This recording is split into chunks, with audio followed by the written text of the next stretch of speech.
IGI terminal 1 के departure पर हुए हादसे पर बातचीत करने के लिए हमारे साथ कुछ कश्मीरी मौजूद है। सीधे बातचीत करते हैं। क्या हुआ था, कितने बजे की बात है और आप कहाँ खड़े थे? ये 5:30 बजे की बात है। मैं डिपार्चर के नीचे अराइवल पे ही खड़ा हुआ था।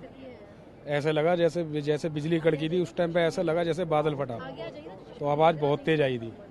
उसमें यह हादसा हुआ है। 8-10 टैक्सी ड्राइवर हैं, जिसमें से एक ड्राइवर की ऑन द स्पॉट मौत हो चुकी है। आप क्या काम करते हैं? मैं टैक्सी ड्राइवर हूँ। आप बाहर ही खड़े थे जब? जी जी। तो जब हादसा हुआ था तो उस वक्त आसपास किस तरह का माहौल था, क्या देखा था आपने? उस टाइम सुबह शांति होती है, इतनी भीड़ होती नहीं है, भीड़ भड़ाका। बारिश हो रही थी तो क्या छत टपक रही थी? नहीं, छत नहीं टपक रही थी। बाकी तो एयरपोर्ट की तरफ से सब कुछ मजबूत था, लेकिन ये हादसा होना था तो हो गया। अच्छा, क्या देखा था सर आपने? वही है, बारिश की वजह से बिजली कड़कने की वजह से जो ये हादसा हुआ, आवाज़ ऐसे आई जैसे बादल से फटे। बादल फटने के बाद जब बाहर जाके देखा हमने तो ये छत गिरी हुई थी। और पैसेंजर जो आते हैं यहाँ पे अपनी फ्लाइट लेने के लिए, वो गाड़ियों से उतर रहे थे। कुछ गाड़ियाँ खड़ी थी जो उतारने के लिए पैसेंजर को, वो गाड़ियाँ छत के नीचे दब गई। कुछ हादसे हुए, कुछ इंजर्ड हुए, 1-2 डेड भी हुए। बता रहे थे कि छत टपक रही थी, क्या ऐसा था? ऐसा छत टपकने वाला कोई ऐसा कुछ नहीं था। वो तो खैर कोई ऐसा इशू नहीं है। बाकी बारिश तो जो चल रही थी, बारिश के चलते बिजली कड़कने की वजह से जो हुआ है। मतलब ऐसा लगा कि बादल फट गया और जब आपने देखा तो छत गिरी हुई थी। बिल्कुल बिल्कुल।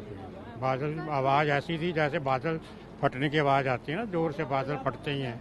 बादल फटने के बाद बिजली कड़की और उसके बाद तो कुछ लोग ऐसे भी थे जो मलबे में दब गए थे, जिन्हें रेस्क्यू करवाया गया। और होता ही नहीं है, गाड़ियाँ ही होती हैं जो खड़ी होती हैं वेटिंग में, जो पैसेंजर उतार रहे होते हैं या उतार के जा रहे होते हैं, वही गाड़ियाँ हैं जो छत के नीचे आके दबी हैं। गाड़ियों पर पोल गिरे हुए थे। हाँ, पोल गिरे हुए थे, छतें गिरी हुई थी, सब कुछ यही थी। तो कश्मीरी थे जो कि बता रहे हैं कि जब हादसा हुआ था उस वक्त क्या इन्होंने देखा था। इस वक्त भी की तस्वीरें भी आप देख सकते हैं कि अभी भी आपको यहाँ पर एनडीआरएफ की टीम नजर आएगी और यहाँ पर आपको जो छत है वो गिरी हुई नजर आएगी। देख सकते हैं कि लोहे के बड़े बड़े सरिये जो हैं वो आपको यहाँ पर गिरे हुए नजर आएंगे। बड़े बड़े पोल जो हैं वो यहाँ पर गिरे हुए नजर आएंगे। ये टर्मिनल 1 डिपार्चर की तस्वीरें हैं जहाँ पर ये हादसा हुआ है और यहाँ पर अभी एनडीआरएफ की टीम के द्वारा रेस्क्यू ऑपरेशन चलाया जा रहा है। बताया जा रहा है कि यहाँ पर 8 लोग जो हैं वो फंस गए थे।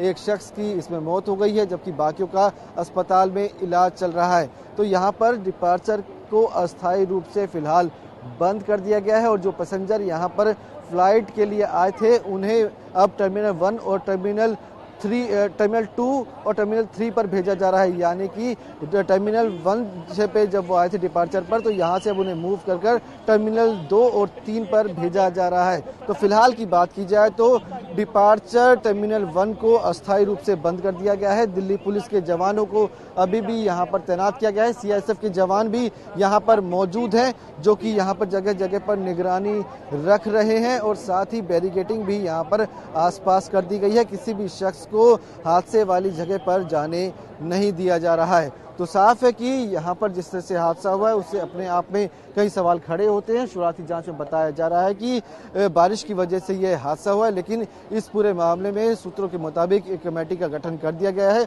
जो कि पूरे मामले की जांच करेगी और रिपोर्ट सौंपेगी। फिलहाल की बात की जाए तो टर्मिनल 1 डिपार्चर को अस्थायी रूप से बंद कर दिया गया है और जो लोग यहाँ पर फ्लाइट पकड़ने के लिए आए थे उन्हें टर्मिनल 2 और 3 पर भेजा जा रहा है और फिलहाल यहाँ पर जो एनडीआरएफ की टीम है वो अपना काम करती हुई नजर आ रही है। कैमरा नदीम के साथ विवेक शर्मा, TV9 भारतवर्ष, दिल्ली।